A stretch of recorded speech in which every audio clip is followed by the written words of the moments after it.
ভারতে রহস্যজনকভাবে খুন হওয়া ঝিনাইদহ ৪ আসনের সংসদ সদস্য আনোয়ারুল আজিম আনার হত্যার বিচার চেয়েছেন এলাকাবাসী। একই সাথে হত্যার পরিকল্পনাকারী হিসেবে অভিযুক্ত আখতারুজ্জামান ওরফে শাহিনকে ধরে দ্রুত আইনের আওতায় আনার দাবি জানিয়েছেন তারা। আজ সকালে আনোয়ারুল আজিমের বাসার সামনে সমবেত হন আওয়ামী লীগের নেতাকর্মীরা। এ সময় তারা জানান, আনোয়ারুল আজিম আনার হত্যাকাণ্ডের মূল নায়ক আখতারুজ্জামান শাহিন। তিনি যুক্তরাষ্ট্রের নাগরিক এবং কোটচাঁদপুর পৌরসভার মেয়র শহীদুজ্জামান সেলিমের ভাই। এলাকাবাসী জানান, ছোটবেলা থেকে শাহিনের সাথে আনারের পরিচয় ছিল এবং একসাথে তারা ব্যবসাও করতেন। সেই ব্যবসাকে কেন্দ্র করে এই হত্যাকাণ্ড হতে পারে। হুন্ডি ব্যবসা, সোনা চোরাচালান সহ বিভিন্ন অভিযোগে রয়েছে শাহিনের বিরুদ্ধে।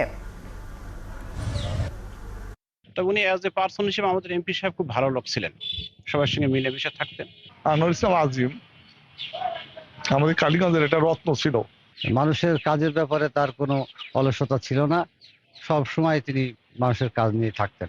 শাহিন সে চোরাচালানকারী, সে মাদক ব্যবসায়ী, সে বিভিন্ন সময় মানুষকে গুম হত্যা করে থাকে। উনি আমেরিকাতে থাকেন, উনি হত্যা পরিকল্পনা করেছেন এবং উনি লোক দিয়েই হত্যাকাণ্ডটা ঘটিয়েছেন। জোরালো ভাবে তার এই হত্যার বিচার চাই।